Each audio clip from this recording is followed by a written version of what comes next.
الحمد لله نحمده ونستعينه ونستغفره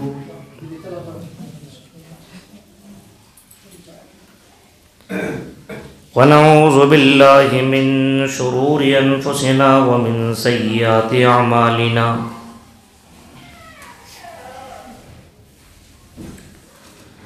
من يهد الله فلا مضل له ومن يضلل فلا هادي له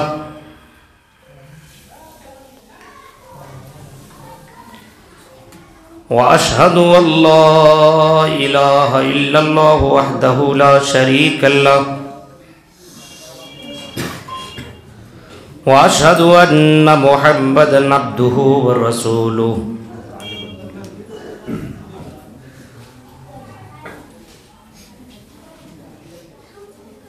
أما بعد فإن خير الحديث كتاب الله وخير الهدي هدي محمد صلى الله عليه وسلم وشر الأمور محدثاتها وكل محدثة بدعة وكل بدعة ضلالة وكل ضلالة في النار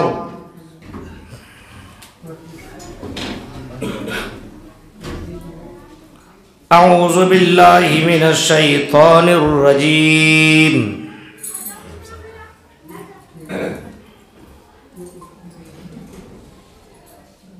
بسم الله الرحمن الرحيم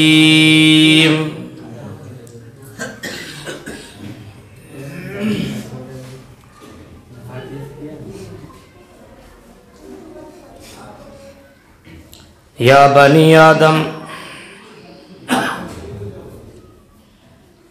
لا يفتننكم الشيطان كما أخرج أبويكم من الجنة ينزغ عنهما لباسهما ليريهما سواتهما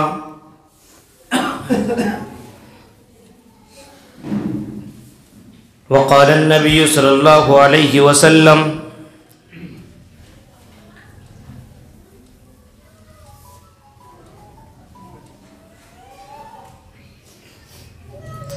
إن لكل أمة فتنة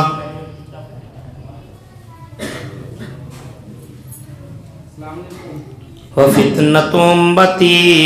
المال رب اشرح لي صدري ويسر لي أمري واحلل عقدة من لساني يفقهوا قولي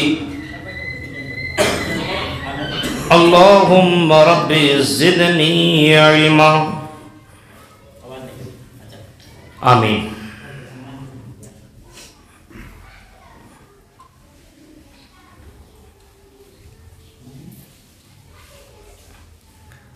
معزز سامعین حضرات، اسلامی بزرگوں، نوجوان دوستوں، پیارے بچوں اور پردہ نشین میری ماں اور بہنوں، چاند شہر کی اس جامع مسجد میں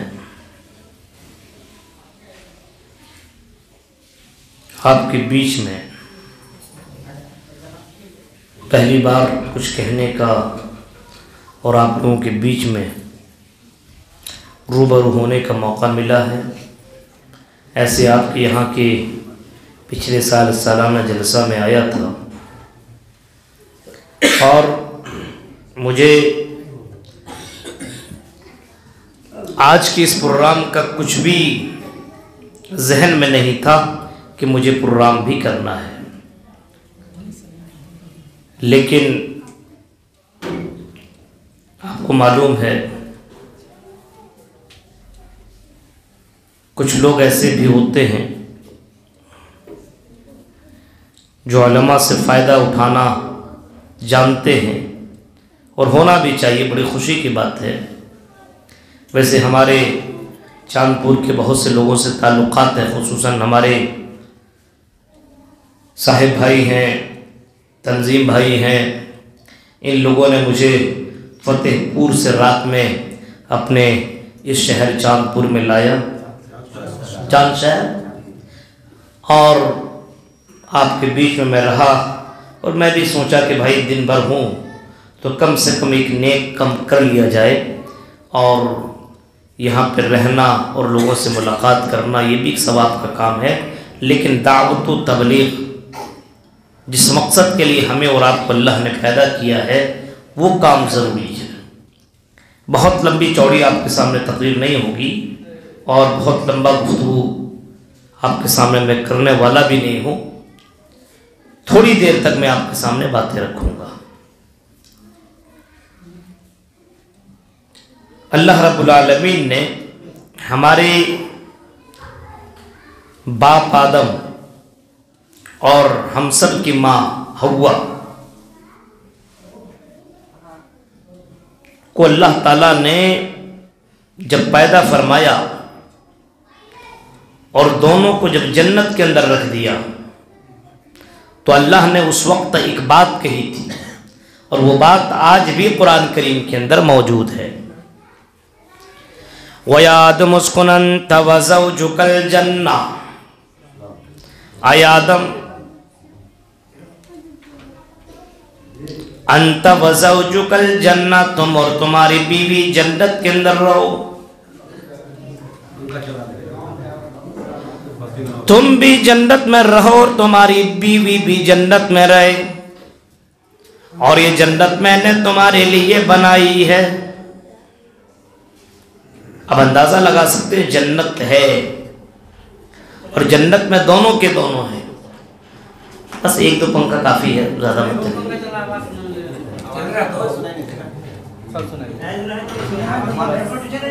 وَيَا آدَمُ اسْكُنْ أَنْتَ وَزَوْجُكَ الْجَنَّةَ، اے آدم تم اور تمہاری بیوی دونوں کے دونوں جنت میں رہو، اور جنت کی بہت ساری نعمتیں ہیں جو تم کو میں نے دے رکھی ہے، اور یہاں پہ کسی چیز کا تمہیں منع نہیں کیا جا رہا ہے، جو چاہو سو کھاؤ، سب کچھ کرو، لیکن اے آدم اور اے حوا سنو، یہ جنت میں نے بنائی ہے، اس جنت کا مالک میں ہوں، میں نے تو تمہارے لیے ساری چیزیں بنا کر کے رکھ دی ہے، جو دل چاہے وہ کھا لو،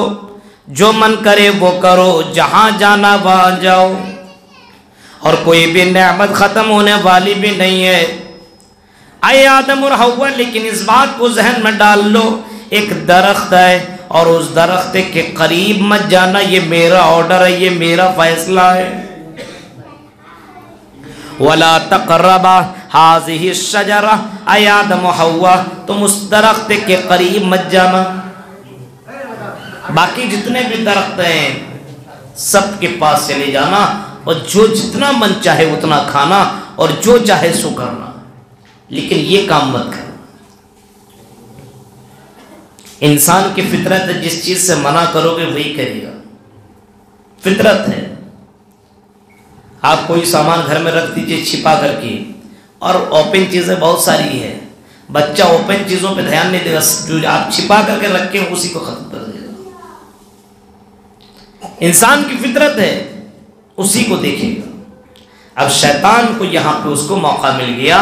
اور شیطان نے سوچا کہ چلو ہم تو جنت سے دور ہو چکے، اس کو بھی نکال دیں۔ اور شیطان تو انسان کا سب سے بڑا دشمن ہے، سب سے بڑا دشمن، اور اسی وجہ سے اللہ نے کہا ان الشیطان لکم عدو فاتخذوہ عدوا، یہ لوگوں شیطان تمہارا سب سے بڑا دشمن ہے، اور بہت ڈینجر قسم کا یہ دشمن ہے، اپنے اس دشمن سے بچنے کی کوشش کرو، ورنہ یہ دشمن تم کو جہنم تک پہنچا کر کے رکھ دے گا، جہنم میں لے کے چلا جائے گا۔ آدم اور حوا کو شیطان نے بہکا دیا قسمیں کھا کر کے اور طرح طرح کی باتیں کر کے کہ اللہ نے تمہیں منع کیا، تم جانتے نہیں ہو جنت میں تم کل کل کے مہمان بنے ہو، میں جنت میں بہت دن تک رہ چکا ہوں۔ اے آدم و حوا، تم جنت کے اس پھل کو کھا لو گے تو کبھی بھی جنت سے نہیں نکلو گے، جنت سے تم کو کبھی بھی نکالا نہیں جائے گا۔ یہ تو اللہ تعالیٰ تمہیں جنت میں نہیں رکھنا ہے، اسی وجہ سے یہ کہہ رہا ہے کہ یہ تم مت کھاؤ، یہ کھاؤ گے تو کبھی مرو گے نہیں، کبھی بھی یہاں سے نہیں نکلو گے۔ آدم اور حوا نے باتیں مان لی، کھا لیا، اللہ کی بات نہیں مانی۔ اب جیسی کھائے جنت کا لباس اتر گیا، جنت کا لباس اتر گیا، دونوں کے دونوں ننگے ہو گئے۔ اب جنت کے پتوں سے اپنے جسم کو ڈھانکنے لگے، ادھر دوڑنے لگے ادھر بھاگنے لگے۔ اللہ نے کہا اے آدم و حوا، اب تم جنت میں رہنے کے لائق نہیں ہو، تم نے میری نافرمانی کی ہے، تم نے گناہ کیا ہے، ایک گناہ کر دیا، گناہ کرنے کی وجہ سے اب تم جنت میں رہ نہیں سکتے ہو، جاؤ تم دنیا کے اندر۔ ایک گناہ کی وجہ سے اللہ تعالیٰ نے بھگا دیا جنت سے۔ اب سوال یہ ہے، ایک گناہ کی وجہ سے جنت سے بھگا دیا، اور ہم اور آپ کتنے گناہ کر رہے ہیں، کیا ہم اور آپ جنت میں چلے جائیں گے؟ ایک گناہ کیا اور اس کے باوجود بھگا دیا۔ ایک گناہ جنت میں بھاگا، جنت سے بھگا دیا، کہا جاؤ دنیا میں اپنے گناہ سے معافی مانگ لینا، اور جب گناہوں سے دھل جاؤ گے پھر تمہیں دوبارہ جنت میں انٹری ملے گی۔ یہ دونوں دنیا میں آئے، بہت افسوس کیا، اور پھر اللہ تعالیٰ نے ان کے دل میں ایک دعا ڈال دی، اور وہی دعا اللہ تعالیٰ سے کرنے لگے، ربنا ظلمنا انفسنا وان لم تغفر لنا وترحمنا لنکونن من الخاسرین۔ اے اللہ، ہم نے اپنے اوپر ظلم کیا، بہت بڑا ظلم کیا، ہم نے گناہ کیا، ہم نے غلطی کی، ہم نے خطا کی۔ اے اللہ، معاف کرنے والا تو ہے، اگر تو نے ہمیں معاف نہیں کیا، وَإِن لَّمْ تَغْفِرْ لَنَا وَتَرْحَمْنَا لَنَكُونَنَّ مِنَ الْخَاسِرِينَ، تو ہم خسارہ اٹھانے والوں میں سے ہو جائیں گے۔ اللہ تعالیٰ نے دونوں کو معاف کر دیا، لیکن میرے بھائیوں یہاں پہ ایک بات سوچنے کی ہے کہ ایک گناہ کی وجہ سے اللہ تعالیٰ نے دونوں کو جنت سے نکال دیا، ایک گناہ کی وجہ سے نکال دیا، اور اللہ تعالیٰ نے دنیا میں جینے کا طریقہ بتا دیا، یہ حلال ہے اور یہ حرام ہے، یہ جائز ہے اور یہ ناجائز ہے، یہ کرو گے تو جنت اور یہ کرو گے تو جہنم۔ اور اس تعلق سے آپ بہت سے علماء کی تقریریں اور بہت سی باتیں آپ سنتے رہتے ہیں، یہ نہیں کرنا چاہیے، یہ نہیں کرنا چاہیے، یہ نہیں کرنا چاہیے، لیکن اپنے سماج کے اوپر آپ دیکھیے گنگا الٹی بہہ رہی ہے، جو نہیں کرنا چاہیے وہی کر رہا ہے، سب جو نہیں کرنا چاہیے وہی کرتا ہے۔ موبائل کا زمانہ ہے، اب غیروں کا تہوار آتا ہے، اب ہمارے بہت سے مسلمان کالجوں میں اسکولوں میں پڑھنے والے دوستی آپس میں ہوئی ہے،